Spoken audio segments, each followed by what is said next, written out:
কি ভাবছো এত সুন্দর জায়গাটা আবার কোথায়? হ্যাঁ, সত্যিই তাই।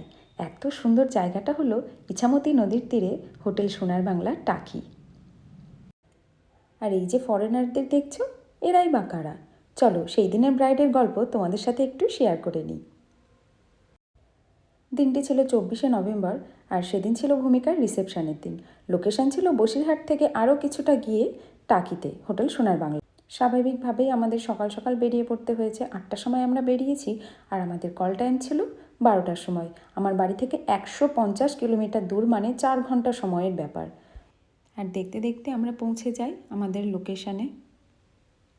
এই যে তোমরা দেখছো, এত সুন্দর লোকেশনটা। যাই হোক, আমাদের কিছুক্ষণ অপেক্ষা করতে বলা হয়, কারণ আমাদের ব্রাইড তখনও এসে লোকেশনে পৌঁছায়নি।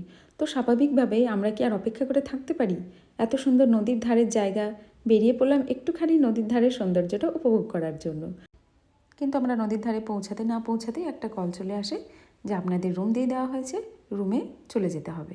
যে কারণে আমরা আবার ব্যাক করে যাই এবং রুমে চলে যাই। আর রুমটা ছিল 3rd ফ্লোর, একদম কর্নারের রুম। আর এই যে রুমে আমরা পৌঁছে গিয়েছি, জিনিসপত্রগুলো সব রাখলাম। আর একটুখানি দেখো তোমরা রুম থেকে বাইরের ভিউটা কীরকম লাগছে। যেহেতু ব্রাইড 1 ঘন্টারও বেশি লেট ছিল, তাই জন্য আমরা রুমের মধ্যে বসে না থেকে ব্যালকনিতে আসলাম। ব্যালকনির চারিদিকের ভিউটা একটু দেখলাম, নদীটা দেখলাম, আর সবাই মিলে একটু ছবি, রিলস, ভিডিও সব কিছু নিয়ে জিনিসপত্রগুলো গুছিয়ে নিলাম ব্রাইডকে রেডি করার জন্য। ব্রাইড যেহেতু লেট ছিল, তাই ব্রাইডের মেকআপ চলাকালীন ভিডিও আমি সেভাবে নিতে পারিনি, কিন্তু ফেস মেকআপ হয়ে যাওয়ার পরে কিছু কিছু ভিডিও নেওয়া হয়। অন্যদিকে শাড়ির প্লেটিংগুলো চলছিল। আর সবচেয়ে এখানে যেটা মজার বিষয় ছিল, সেটা হচ্ছে এই ফরেনাররা এসেছিল নরওয়ে থেকে। হ্যাঁ, ঠিকই শুনছো, সুদূর নরওয়ে থেকে ওরা এসেছে শুধুমাত্র ফ্রেন্ডের বিয়ের অনুষ্ঠান অ্যাটেন্ড করার জন্য, যেটা কিন্তু আমরা ভাবতেও পারি না। আর ওদের সঙ্গে একটু না মিশলে বা কথা না বললে আমরা বুঝতেই পারতাম না ওরা কতটা ভালো। কাজের সূত্রে ব্রাইড, তার হাজব্যান্ড ও ফরেনাররা সবাই নরওয়েতেই থাকে। ফরেনারদের উপর যে কাজটা আমাদের ছিল, সেটা হচ্ছে ওদের শাড়ি ড্রেপিং করানো। তো ব্রাইডের ফেস মেকআপ করতে করতে ওদিকে আমার সাথে যে দুজন ছিল, তারা ফরেনারদের শাড়ি ড্রেপ করিয়ে দিল সব।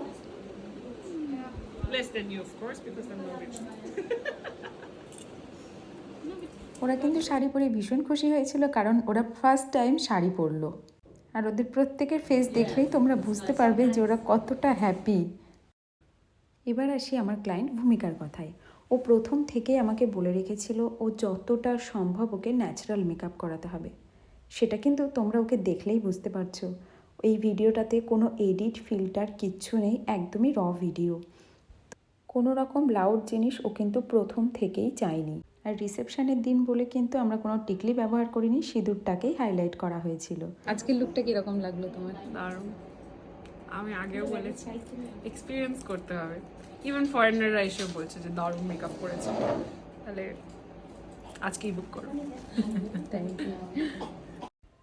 তো যাই হোক, ব্রাইডের মেকআপ কমপ্লিট করার পর তার শাশুড়ি মা, তার ননদ, সবার মেকআপ করা হয়েছে। ব্রাইডের এই ফ্রেশ অ্যান্ড ক্লিন লুকটা তোমাদের কেমন লাগলো তোমরা অবশ্যই কিন্তু কমেন্ট করবে।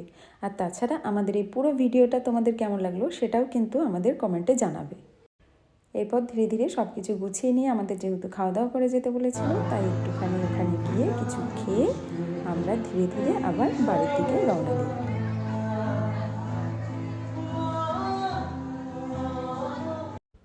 এই যে শেষে তো একটা পিকচার তুলে আমরা চলে আসি।